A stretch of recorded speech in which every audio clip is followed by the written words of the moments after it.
Hello साथियों, स्वागत है आपका आपके ही अपने यूट्यूब चैनल एग्जामगढ़ में। साथियों, हम लोग संख्याओं पर आधारित न्यूमेरिकल नामक चैप्टर पढ़ रहे हैं मैथ में, जिसके अंतर्गत बहुत सारे न्यूमेरिकल हम सॉल्व किए हैं। आइए सीरीज को आगे बढ़ाते हैं और कुछ न्यूमेरिकल और भी प्रैक्टिस करते हैं। वीडियो शुरू करने से पहले अगर वीडियो आपको पसंद आएगा तो आप लोग वीडियो को लाइक ज़रूर कर दीजिएगा और दोस्तों के साथ शेयर कर दीजिएगा। अगर चैनल पे नए हैं तो चैनल को सब्सक्राइब ज़रूर से ज़रूर कर लीजिए। चलिए वीडियो स्टार्ट करने से पहले एक मोटिवेशन हो जाए कि लोगों ने कहा सरकारी नौकरी पाना आसान नहीं है। लोगों ने कहा कि सरकारी नौकरी पाना आसान नहीं है, तो हमने भी कह दिया जो आसानी से मिल जाए हमें उसकी ख्वाहिश नहीं है। चलिए देखते हैं हम न्यूमेरिकल। दिया है कि 3 संख्याओं में से पहली संख्या दूसरी संख्या की दुगनी है।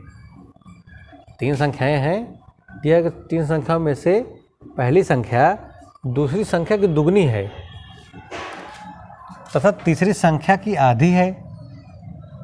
यदि तीनों संख्याओं का औसत 56 हो तो पहली तथा तीसरी संख्या का अंतर कितना होगा। ये हमारा पूछा गया एसएससी परीक्षा 2005 में। एसएससी परीक्षा 2005 में पूछा गया न्यूमेरिकल, अच्छा न्यूमेरिकल है।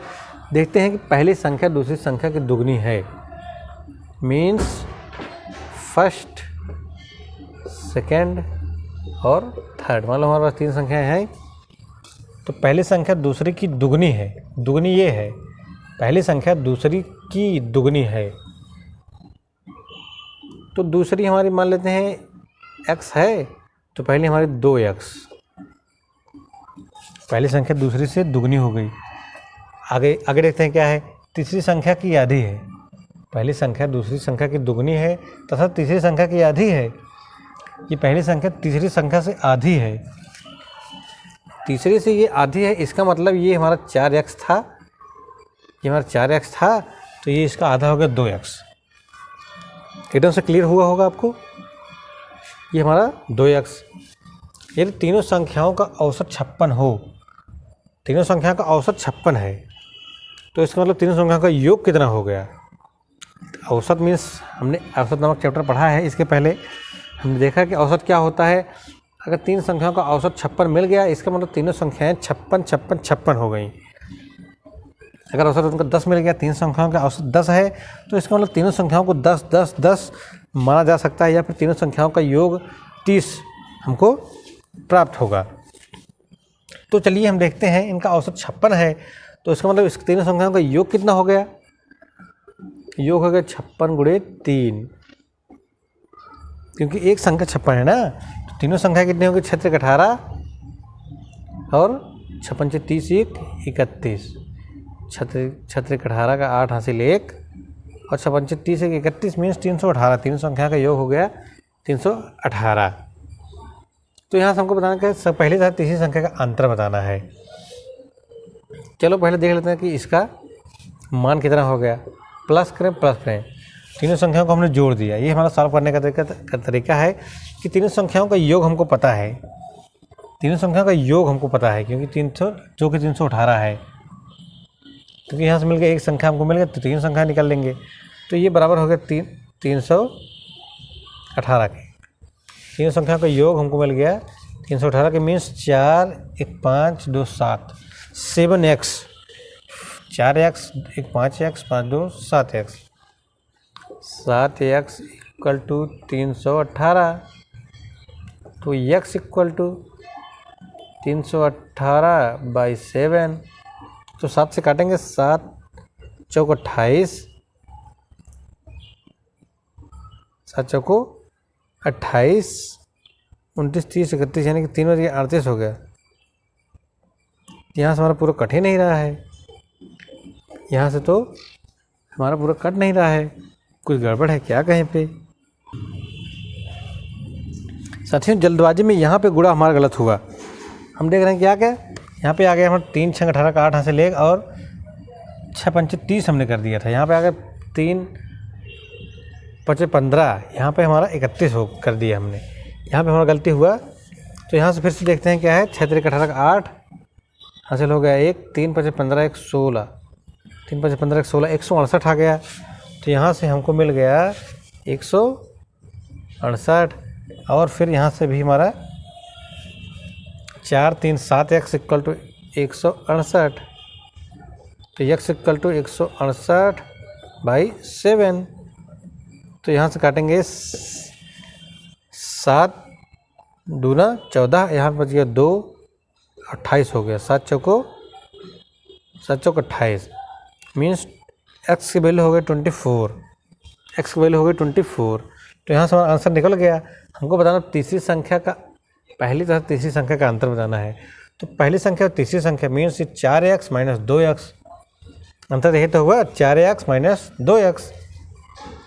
यहाँ से देखते हैं कि 4x minus 2x equal to 2x equal to x equal to 24, तो 2x इक्वल टू 48। यही हमारा आंसर हो गया, ये हमारा आंसर हो गया। जल्दबाजी में कभी कभार गुणा जोड़ घटाव भी गलत हो जाता है, इसलिए कहा जाता है कि प्रैक्टिस बहुत ज़रूरी है। प्रैक्टिस आप लोग करते रहेंगे तो जल्दी गलत होने की संभावनाएं नहीं रहती हैं। चलिए हमारा दूसरा न्यूमेरिकल देखते हैं। साथियों, हम देख रहे हैं कि दो संख्याओं में 3:5 का अनुपात है तथा इनका लघुत्तम समापवर्तक 300 है। इनमें से छोटी संख्या बतानी है हमको, छोटी संख्या कौन सी है। दो संख्याओं में 3:5 का अनुपात है, इनका लघुत्तम समापवर्तक 300 है, इनमें से छोटी संख्या बतानी है। तो हम जानते हैं कि लासा और मासा क्या होता है। लासा और मासा क्या होता है, हमने लासा और मासा नामक चैप्टर हम बताए हैं, अच्छे से बताए, एकदम बेसिक से भी बताए हैं कि एकदम बेस से आप समझिए लासा होता क्या है, मासा होता क्या है। चलिए यहाँ फिर से हम बताना चाहेंगे आपको कि दो संख्याएं हैं अगर, तो दोनों में एक जो संख्या ऐसी हो जो दोनों में कॉमन हो और बड़ी से बड़ी हो, तो वही इनका मासा हो जाएगा। जैसे 3 और 5 अगर ले लिया जाए तो 3 और 5 में तो एक तो कॉमन है ही, एक हमारा दोनों में कॉमन है। मान लो 6 और 10 लिया जाए, 6 और 10 लिया जाए तो इसमें तो एक कॉमन है, इसमें 6 गुणे 1 कर सकते हो, 5 गुणे 1 और 10 गुणे 1 कर सकते हो, तो एक तो कॉमन है ही इसमें, मगर वो हमारा मासा नहीं होगा एक, क्योंकि वो तो छोटी संख्या हो गई ना। बड़ी संख्या पे आएंगे तो इसको तोड़ेंगे 3 गुणे 2 पे, 3 गुणे 2, और इसको तोड़ेंगे 5 गुणे 2 में। तो यहाँ से बड़ी संख्या में मिल गए 2, एक तो दोनों में कॉमन ही है, एक तो दोनों में कॉमन ही है, मगर इसमें 2 भी कॉमन है, 2 इसमें भी कॉमन है, 2 इसमें भी कॉमन, 2 इसमें भी है, 2 इसमें भी है। तो इसका मतलब इसका मासा हो गया 2। कहने का मतलब बड़ी से बड़ी संख्या जो दोनों में कॉमन है वही मासा होता है, और वह छोटी से छोटी संख्या जो इन दोनों से कट जाए वही इनका लासा होता है। वह छोटी से छोटी संख्या जो इन दोनों से कट जाए, डिवाइड हो जाए, वो इनका लासा होता है। तो यहाँ पे हमको एक चीज़ क्लियर हुआ कि मासा क्या है, जो दोनों में कॉमन है, जो दोनों में कॉमन है वही मासा है। चलिए हम इसका लासा निकाल के देखते हैं, लासा क्या होता है। 6 और 10 का अगर लासा निकालेंगे हम, 6 और 10 का लासा निकालेंगे तो यहाँ पे हम देखते हैं कि 2 से काटेंगे, 2 3 6, 2 5 10, फिर 3 से काटेंगे, फिर 5 से काटेंगे और हमारा लासा निकल जाएगा। यहाँ पे हमको हमारा लासा मिल गया 3 दूना 6, 3 मतलब 2 3 6, 6 5 30 लासा मिल गया हमको। और जब हम इसको तोड़े थे 3 गुणे 2, 5 गुणे 2 में, तो यहाँ आप देख रहे हैं कि यहाँ पे हमने क्या रखा 3 गुणे 5 गुणे 2 मीन्स 3 गुणे 5 गुणे 2 इतना आया।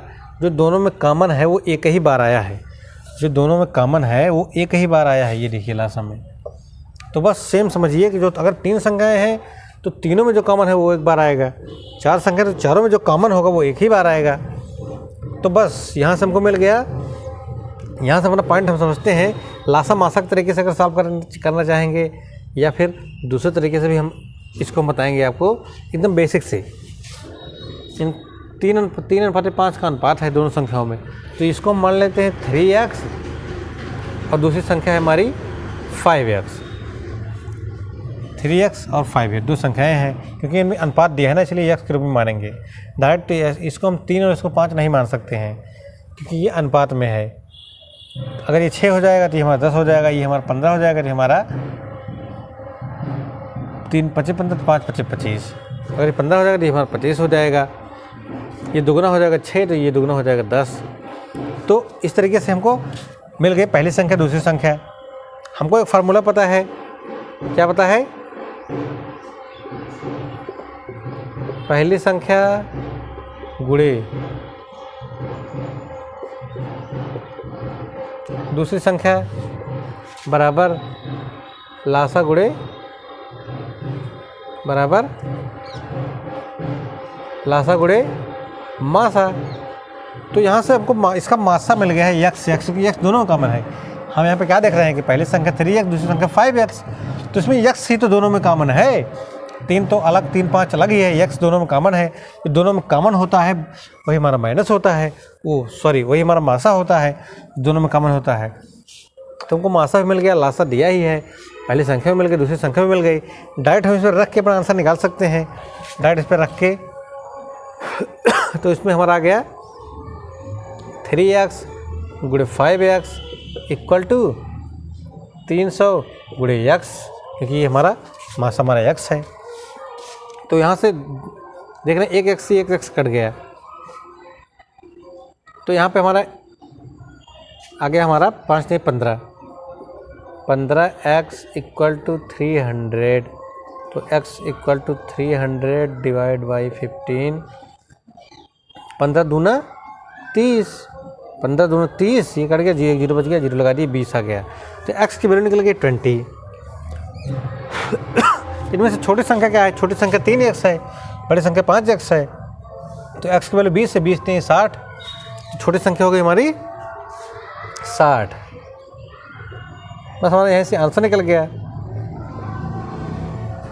छोटी संख्या इक्वल टू 60, यही हमारा आंसर हो गया। तो छोटी संख्या 60 मिल गई, यही हमारा आंसर हो गया। और अगर हमसे बड़ी संख्या पूछता तो यहाँ पे 20, इसकी वैल्यू 20 है, 20 पंचे 100, बड़ी संख्या हो जाएगी 100, छोटी संख्या हो गई 60। इनमें से तुमको छोटी ही बतानी थी। चलिए हम एक दूसरा तरीका भी देख लेते हैं इसको सॉल्व करने का। अगर दूसरे तरीके से हम यहाँ पे देखते हैं कि लासा मासा क्या होता है। लासा होता है 3 गुणे 5 गुणे x। ये हमारा दूसरा तरीका हम बता रहे हैं आपको इसको सॉल्व करने का। हमने अभी देखा था कि 3 गुणे 5 गुणे जो दूसरी संख्या मासा वाली है, वो जो दोनों में कॉमन थी, वो तो 3 गुणे 5 गुणे x, ये हमारा लासा हो गया। तो लासा हमको दिया भी तो है, लासा लघुत्तम समापवर्तक हमको 300 दिया है। तो ये हमारा ये इसका 3 5 और x मासा हो गया। तो ये लासा मीन्स मासा इसको गुणा कर दिए, 3 5 और x, ये इसका लासा हो गया। या फिर ऐसा कह सकते हैं लासा हो गया बराबर 300। लासा को 300 दिया ही है, ये भी लासा है। तो यहाँ से हमारा x इक्वल टू 300/15, सेम चीज़ आ जाएगा यहाँ पे, x इक्वल टू 20। तो x की वैल्यू 20 निकल गई। तो बस, तो छोटी संख्या भी हमको मिल गई 60, बड़ी संख्या मिल गई हमको 100। आइए देखते हैं क्या दिया है। ऐसी दो संख्याएं कौन सी हैं जिनका अंतर 5 हो।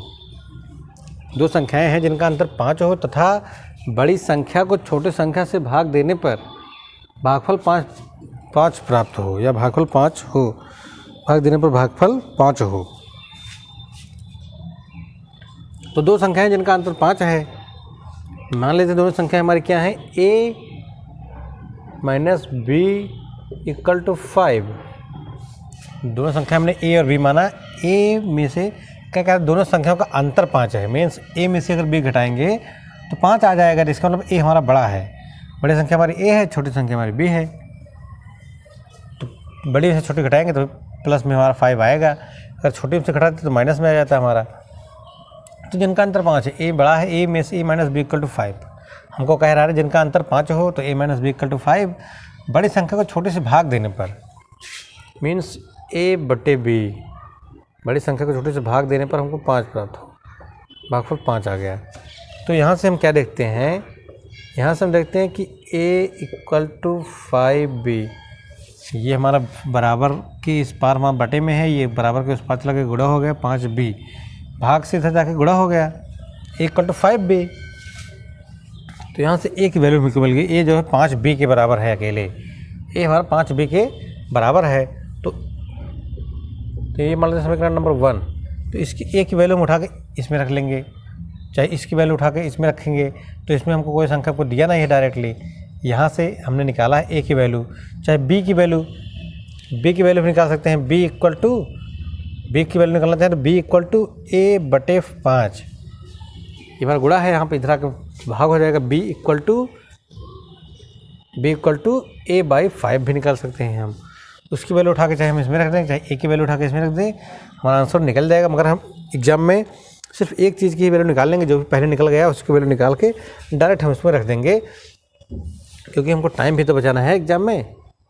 तो यहाँ से हमको a इक्वल टू 5b, तो a के स्थान पे हम 5b लिखेंगे। अब तो इसको फिर से लिखेंगे 5b, a के स्थान पर हमने लिख दिया 5b minus b, 5b minus b equal to 5, a के स्थान पे 5b लिख दिया बस। तो यहाँ से लिखते हैं क्या, 5b minus b means 4b, 5b में से एक भी घट गया, 4b इक्वल टू 5। तो यहाँ से हमको मिल गया b equal to 5/4, b equal to 5/4 निकल गया। हमको b की वैल्यू निकल गई। वो बताना क्या था, दो संख्याएं कौन सी हैं, दो संख्याएं कौन सी हैं मीन्स हमको दोनों संख्याएं बतानी है। तो b हमको मिल गया b। चलिए हम एक ट्रिक और बताते हैं साथ में हम आपको, एग्ज़ाम में टाइम बचाने के लिए एक ट्रिक विकल्प के हिसाब से। जैसे इसमें विकल्प में दिया हुआ है 12 तथा 7, 12 एंड 7, और दूसरा विकल्प है हमारा 16 तथा 11, तीसरा विकल्प है 15 तथा 15/2, चौथा विकल्प हमारा 25/4 तथा 5/4। ये हमको 4 विकल्प हमको दिए गए हैं एग्जाम में। एग्जाम में हम चाहें तो हम ए की वैल्यू ना निकाल के डायरेक्ट अपना आंसर निकाल सकते हैं, क्योंकि हम यहाँ पे देख रहे हैं कि b इक्वल टू 5/4 और 4 विकल्प में से सिर्फ एक विकल्प में हमको दिया हुआ है। तो यही हमारा आंसर हो जाएगा, यही हमारा आंसर हो जाएगा एग्जाम में। एग्जाम में हमको बस इतना करना है, 2 ही स्टेप सॉल्व करना है।